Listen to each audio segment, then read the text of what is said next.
I'm here to talk to you about how we can do this. How can we do this? Because if you're like me, the second these, I'm going to tell you, that's my only slide. That's it. Today, enjoy it. My name is Lize Burr. Yes, that's how my name is spelled. And I'm the coordinator for Alliance for a Clean Texas. And Alliance for a Clean Texas is the state's umbrella coalition of environmental and civic groups, as well as religious organizations, including Texas Impact and the Christian Life Commission of the Baptist Church in Texas. And we've been around for 10 years now, working towards greater environmental protection at both the legislative and the regulatory levels. What that means is I talk with a lot of environmentalists in this state about a lot of the things going on. And if you're like me, you start hearing a talk like Josh's, or even some really good practical information like Amanda, and you start feeling this way, oh no. And I retreat from all of this trouble. It's trouble. We have some trouble, and it's hard. And it seems it's too much for us, you know. It really is. And I love the way Josh brought the beloved community to us today. And I want to tell you all, I'm sorry I wasn't here last night, and now I'm going to make my little personal thing. You may have seen the bio. I'm a librarian by profession. I'm a community organizer. I'm one of those cat wrangler, community organizers, PTA president type, fundraising kind of people who end up just doing it more and more and more. And I bet I'm sitting in a room full of those kind of women. And I come by this quite honestly. My mom and my grandmother were Methodist women. And yesterday afternoon, my 96-year-old grandmother passed away. And she's in Asheville, North Carolina. That's why I'm not, and so is my mom. But I want you to know, I'm going to tell a tiny story, and then I'm going to talk about how to go from, oh no, to, I think I could try that. And the story is that most of you are familiar with highway beautification, I would assume. Lady Bird. Lady Bird. My grandmother, whose name was Elaine Taylor, was a great, not just believer, but a great doer. And in her community, which is a very beautiful city, I recommend it highly as a vacation spot during August. She was one of the founding members of the group that beautified Western North Carolina. Now, those of you who have been to North Carolina recently might think, why did they need to beautify the Smoky Mountains? What's wrong with Asheville? It's about the most beautiful city you can imagine. Well, it was a dump. And people had trashed it. As we all know, we used to throw cans out the car when I was a little kid. And my grandmother was one of those people who believed that flowers and trees make a big difference. And I have a picture in my bedroom with my grandmother. If I'd have a second slide, I would have figured out how to get that scanned in and let you see it, of her at the groundbreaking of the beautification project of downtown Asheville. Now, that was 1968, I think. And now that city, if you saw that picture, you wouldn't recognize it except for the two civic buildings, because it doesn't look like that. It's beautiful now. And I think lots of us live in communities and have that experience of making that transition from where we were in the mid-60s to where we are now. It's a big difference. We tend not to throw our cans out the side of the car as we drive down the road. Don't mess with Texas worked. And we tend to believe that we should have some protections for our air and our water. Silent Spring worked, and the Clean Air Act worked. And then we've gone on and developed recycling programs in our communities, and those are unbelievable. They're a benefit to us. Often they end up saving money. And in Austin, we're trying to figure out how to get that for our recycling. Still costs us money. But when we think about where we've come since the mid-'60s to where we are, 2011, we've made a lot of progress. But at the same time, our world has gotten bigger. There's a lot more people here, and we use a lot more energy to do all these incredibly convenient things, which I'm very grateful for. But as was very clearly described by Amanda and Josh, that has a cost that we can't necessarily see. And those people who don't live near plants or refineries where our products or our fuels are taken care of aren't necessarily seeing it. So I'm going to try to create a picture in this room of where we are in Texas. I'm going to talk about the fact that, first of all, we can do something. This is what I want you to know. You can do something, and you are important. And you may be like me and not have thought of yourself as an environmental activist. And you may not walk out of here thinking of yourself as an environmental activist. But I sure hope that you see yourself as part of the community of people who care for our state, for our kids, for some beach somewhere that means a lot to you, for a stretch of road where you park and maybe sneak off and take a walk like I do out in Johnson City. There are these places that are precious to me. My life, it feels like, depends on them. And we're in that moment where we can take action and keep those precious places sustained, to keep them available, so that when it's another generation, when my granddaughters are talking about what I did for Texas, and I hope it's a big speech, that they can know that we took some right actions now. Texas is a really big state. I'm always told when I work on organizing things statewide, remember, if you were in another place, you'd be organizing, this would be 5 states. We could be 5 states. I think most of y'all know that by now through all the conversation that went on about seceding and what we could do and not do. And we could be 5 states. And that gives some, it's a big problem. It's a 5-state problem. It's hard for us to think that way. So I'm going to ask us to think about our state in some geographic ways. First of all, would you raise, I'm going to start with the classic 3 sections of Texas. If you live in East Texas, would you please raise your hand? If you think of yourselves as living in East Texas. Okay, so I'm going to tell you what the 3 choices are, because I can't believe that's all the people. You East, West, or South. That's it. There's East Texas. This is our classic divisions in this state. East Texas. Okay, so if you live in East Texas, would you please raise your hand? A few more. Okay. If you live in West Texas, would you please raise your hand? Okay. Now, if you live in South Texas, would you please raise your hand? Okay. Now, I'm going to ask this question. Do any of you live in something you would think of as North Texas? Yeah. North Texas is a real place. And so I'm going to ask this another little geographic question. How many people in this room live within 30 miles either side of either I-35 or I-10? Me too. That's the real geographic information about our state.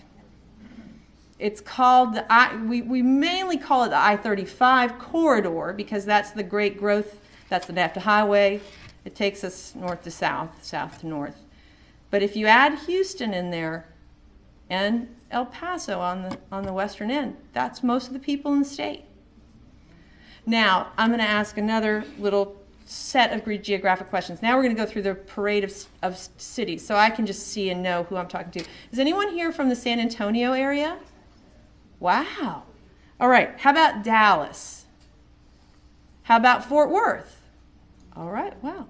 How about the mid-cities? Anybody who's from, yeah, so that's the Arlington. That's the challenge of Dallas-Fort Worth is there's sort of a third region that's come up. How about here in Austin? Anybody from Austin? I guess y'all thought you live in South Texas. Though central, but we would be called East Texas because pecans will grow here. I mean, honestly, I think about, I know, but that's the way that's the way the climatologists divide things up. I know that sounds silly.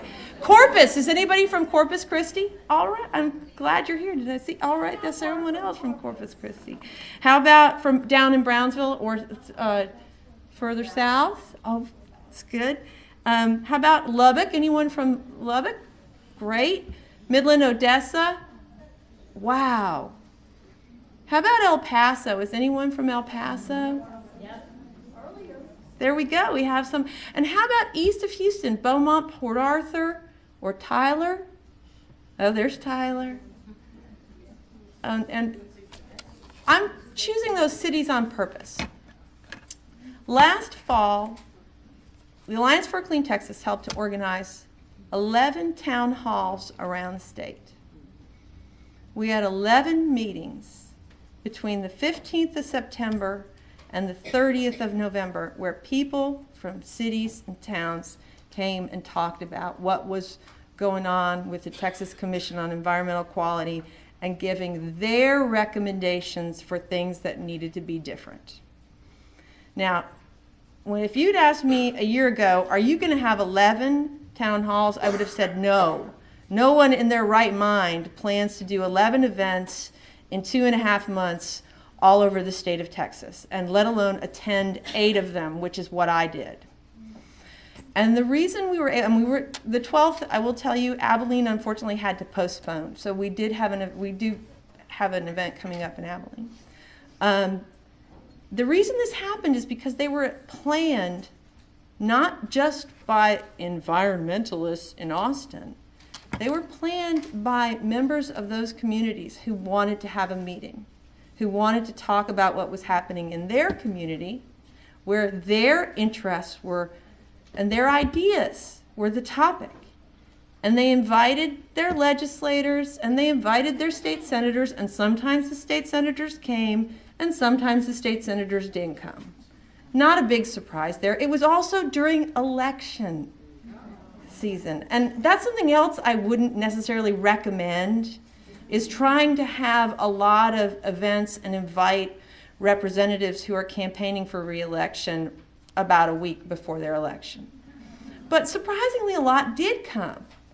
And there are several people who came who did not get re-elected. And I think about them and I think of what it was like for them to sit there and hear this and make really wonderful comments and then not be able to take their constituents' answers and concerns with them. And I think about all those changes that we're going through as a result of that election, but also that this idea that during a review of a state agency, what we were doing was trying to get ideas and to hear from people over and over again what Josh said. This agency seems to put a lot of stock in protecting business as usual, and even when an administrative law judge says we don't want to have, you should not give this permit, we need to change the rules, we need to make it a stronger, better place, less polluting, the commission will say, well, that's a nice idea, but we're going to grant it as is. That there was a lot of ideas and a lot of desire for people just to come together in their community. And when we put these things on, we thought, oh my gosh, this could be like those healthcare town halls. I mean, I had a few moments when I thought, what if we have some really angry people? And we didn't.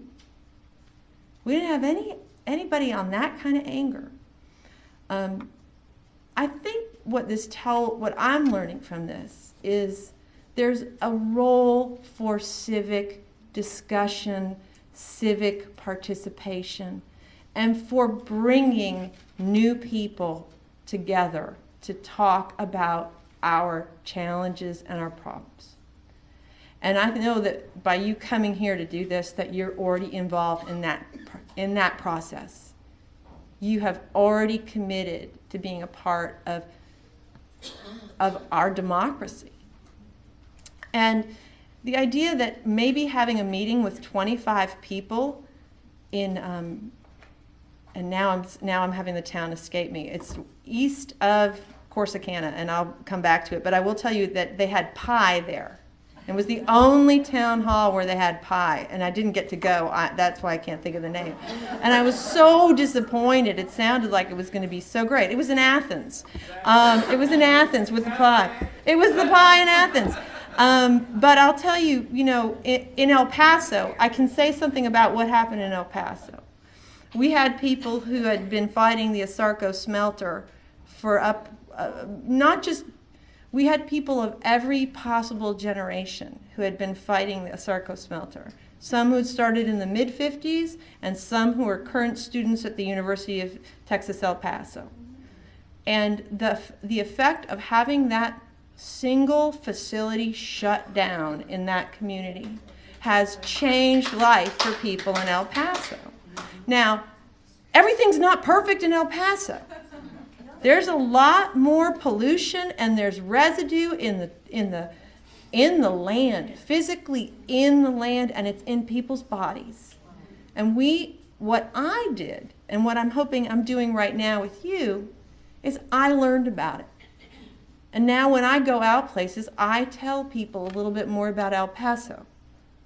And I stood up at the end of this meeting where I was not a speaker.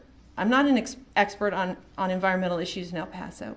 And I just promised them that I would take that with me. And I would have it in Austin, and I would bring it and tell people about what was happening there. Same is true for Beaumont, Port Arthur. And the same is true for Dallas-Fort Worth, and the same is true for Houston. We all have, and Victoria, let me tell you, Victoria was an extraordinary event. Now, Victoria was mainly ranchers. Most of the folks were farmers and ranchers, and they were concerned about their groundwater. So now I'm going to ask another couple of questions. Would you raise your hand if you have concerns about the quality of the air you breathe in your community? So in your community, that's a lot of people. Not everybody. I'm glad that some people are living in air where you're feeling good. I mean, that gives me a lot of faith and hope. And I also, we have our air quality in Austin is much better than we tend to act it is, but it still has moments and days when it's not good. How about groundwater, though? How about long-term, I haven't even asked a question and I see water going on in the back. I'm excited. I'm going to ask two questions. Are you concerned about the availability of water in the future? Are you concerned about, most of us realize we got a real problem on our hands. And I'll tell you, this session, they're going to start talking about this. They're not going to finish it, but we all need to keep our eyes on this because we have what is the water rights? Property owners, we do have rights. But then we have the needs of the community, and we have what will be a struggle between the visions of how we have always done things and how we may need to do things in the future.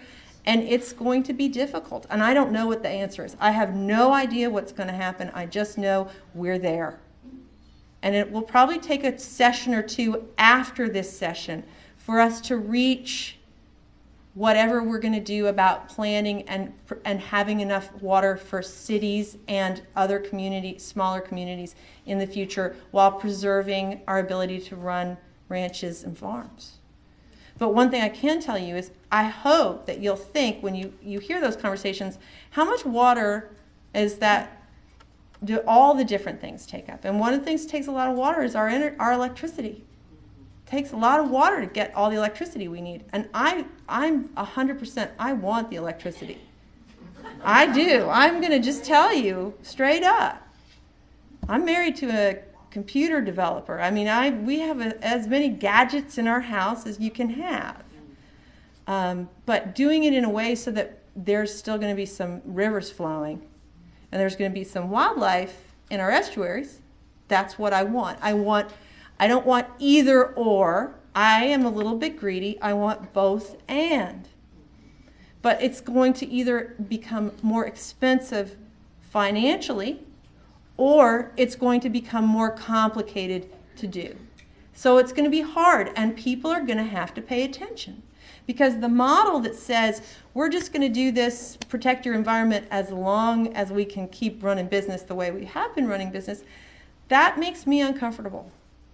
I don't know about you, but it makes me uncomfortable because my experience in a business is the point of the business is generally to raise money, more money, make money.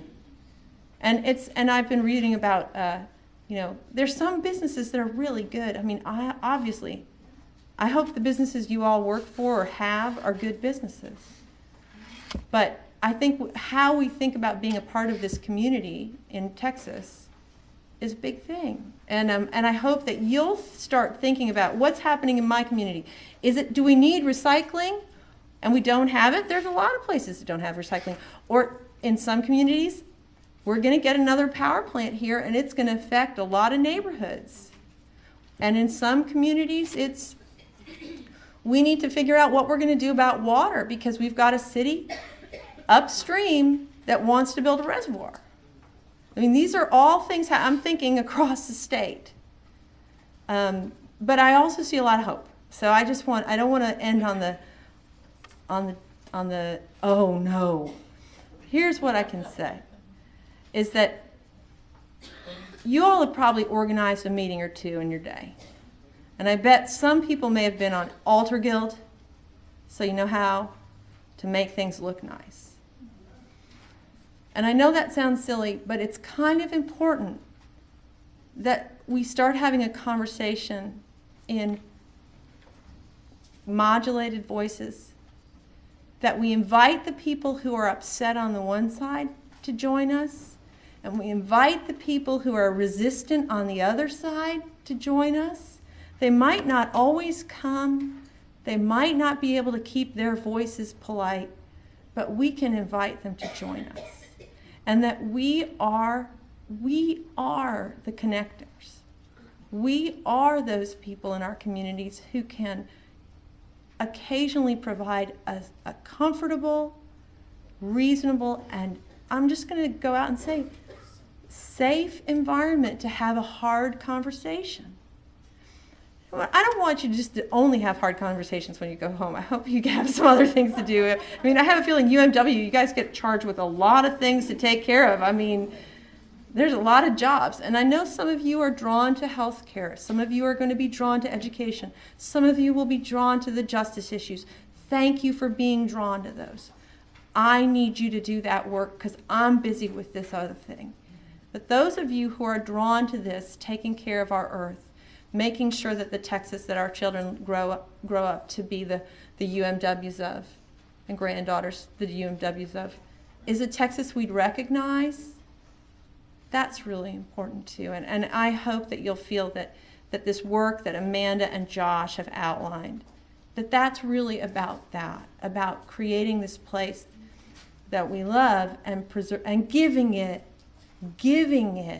to our children, because that's what I'm trying to do. So I think I'm done with that. I do want to say that you all helped me to think about my grandmother this afternoon. So thank you for blessing me with your presence, because she's a gift to me, and you all have been a gift to me today.